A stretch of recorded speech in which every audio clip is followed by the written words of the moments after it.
সকালে খালি পেটে যদি আপনি নিয়মিত লেবু পানি খেতে পারেন তাহলে আপনার যে উপকারটা হবে এটা জানার পরে আপনার মুখ থেকে অটোমেটিক সুবহানাল্লাহ বের হয়ে আসবে।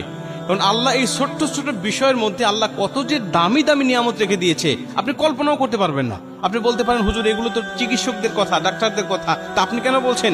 ভাই আমি শুধু রবের নিয়ামতটা আপনাকে বোঝাচ্ছি। রব বলছে ফাবি আইয়ি আলাই রাব্বিকুমা তুকাদ্দিবান, আমি রবের কোন নিয়ামতকে তুমি, কোন অবদানকে তুমি অস্বীকার করবে বলো? সামান্য 2 টাকা লেবুর মধ্যে আমি আল্লাহ পাক যে নিয়ামতটা তোমার জন্য রেখে দিয়েছি, তোমার শরীরের জন্য, তোমার দেহের জন্য, যা তুমি জানলে তুমি আমার রবের কদমে, আমার কদমে তুমি সেজদায় তোমার মস্তকটা অবনত করে দিবে। 20 টাকা কেজি লেবু পাওয়া যায়, একটা লেবুর দাম 2 টাকা পড়ে। আপনি যদি নিয়মিত খেতে পারেন, দেখেন আল্লাহ আপনাকে কি দিচ্ছে। চিকিৎসক বিজ্ঞান বলছে যদি কোনো মানুষ লেবু পানি খেতে পারে নিয়মিত, তাহলে এই লেবু পানি তার শরীরটাকে ডিটক্স করবে, অর্থাৎ তার শরীরে যত দূষিত পদার্থ আছে, বিষাক্ত পদার্থ আছে, এগুলো বের করে দেয় বিভিন্ন ভাবে, প্রস্রাবের মাধ্যমে।